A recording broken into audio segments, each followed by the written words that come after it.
Greetings, YouTube.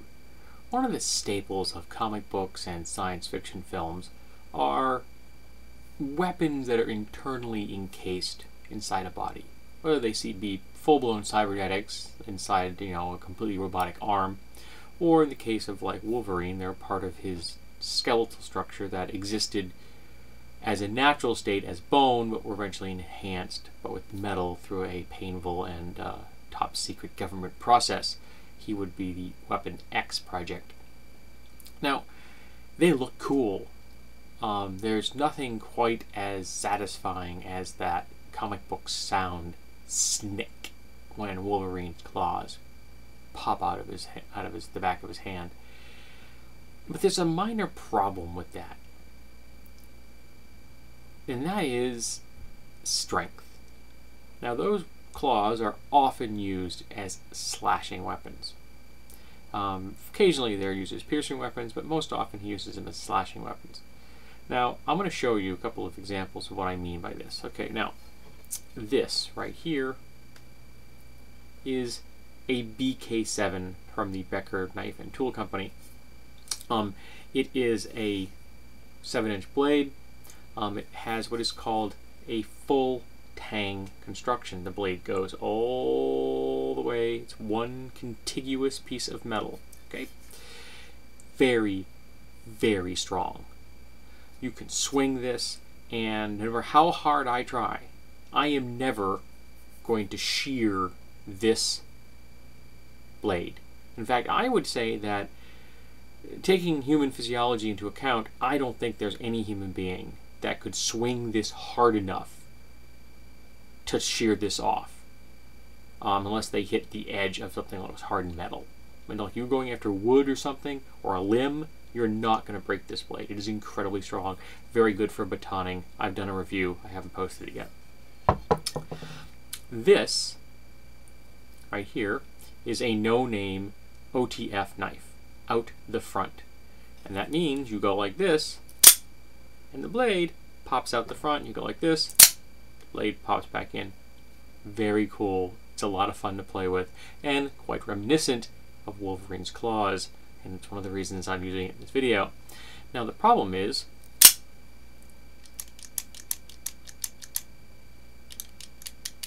it isn't very strong. Why? Because the amount of blade being retained in this handle is about that much, because you have to get the entire blade in here, which means if you want a blade this long, you only have that much retention. There's not much holding that blade in place. And that's the problem with Wolverine's claws. Sure, you pop them out, and realistically they should go from about here to about there, which is significantly shorter than they are shown in the films and comics. The blades are this long. Now, if you measure my forearm, you could reasonably get, say, a 9-inch blade on the back of my forearm here. Okay? Which means if I want that to function, and I want it just to be held from here, so I want to be able to move my wrist. Okay? So that back of my hand is 3.5 inches. Alright? 9-inch blade, that means 5.5 inches where my thumb is. Right here. So you're talking a blade that long. Still dangerous. Don't get me wrong. But that isn't a lot of strength. Even if it's attached to my bones, that isn't a lot of strength. You swing that like that, you're going to get a huge amount of resistance, even if it's a magical metal like adamantium. You're likely to break the blade off. Now, if you want strength, real strength, you're going to have to do a couple of things. You could just make them shorter. That'll make them stronger. Less leverage, shorter lever, is less force. You can make them just piercing. That'll help. Just by going straight in and out like this, you're less likely to have a shearing issue. Or you make them so that the blades are all the way back here, so that you have a 9-inch blade, which comes to my thumb again. And you could only have, say, 2 inches of blade, or I say even 3 inches of blade, but it goes all the way back to here. I can't bend my wrist, but I have all of this in there. You essentially have created the full tang design, greatly increasing the degree of strength that you have on your blades. Another problem is that, well, most people don't think of this. A knife is a wedge. Now when you're slicing through that, you're using the micro serrations on this edge. This edge right here has micro serrations. Okay? Really sharper the edge, smaller the serrations. So when you're slicing, like through a piece of meat or something, you're cutting through the fibers. When you're doing a cut test, again, you're cutting through the fibers, but that blade is a wedge. And if you're trying to swing a single wedge through something, a knife or sword or a claw, a single wedge, because you're imparting all of that energy onto that wedge's edge, is going to be easier to pass through an object, limb, rope, wood, bamboo mat, what have you, then if you have 2 of them in parallel, or, in the case of Wolverine, 3 of them in parallel, now you're trying to shove 3 wedges through something. Not so useful. You're getting 3 times the resistance. And all that resistance is being put onto your forearm. In the case of Wolverine's claws, which are absurdly long, they would have next to almost no retention at all.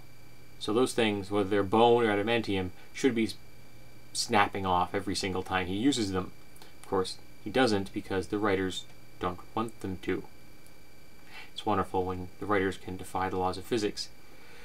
But if you want to apply any kind of logic to the process, that's what you're dealing with. You need to emulate one of these if you want to have something that makes any kind of sense. And you don't want to emulate one of these. Very cool, don't get me wrong, makes it awesome letter opener. Not too good for day-to-day cutting tasks. You can't impart a lot of force this way because there just isn't a lot of retention.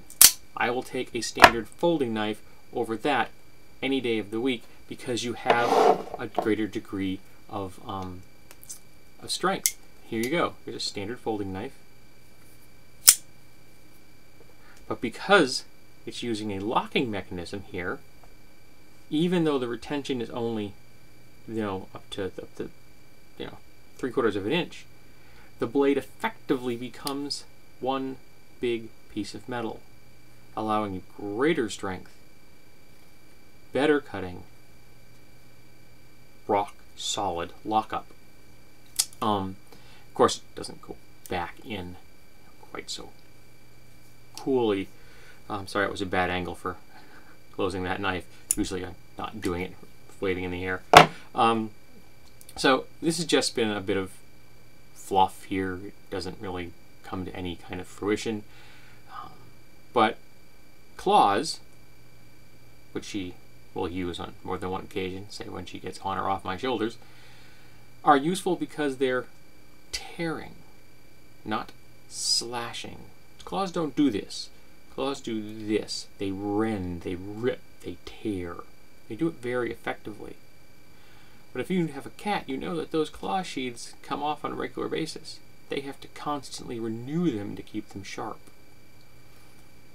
If cats had long, pointy claws that they had to wave through the air like this, and try to cut through things like it was, some set of ginsu knives attached to their hands, things would be much less effective, and we probably wouldn't have cats.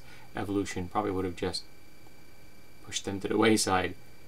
So I'm not trying to take them completely out of a game, but if you want any kind of little flavor of realism, if you'd like to have a character that kind of makes sense to you, that maybe you look like, hey, those blades in that cybernetic arm look like they may actually function, and have them be shorter, have the wrist not bend, and have them be piercing more than slashing. You do those things, and I think that you will end up with a situation where you are stretching the degree of credibility less. The willing of suspension of disbelief is not going to be stretched until, like a bowstring, it's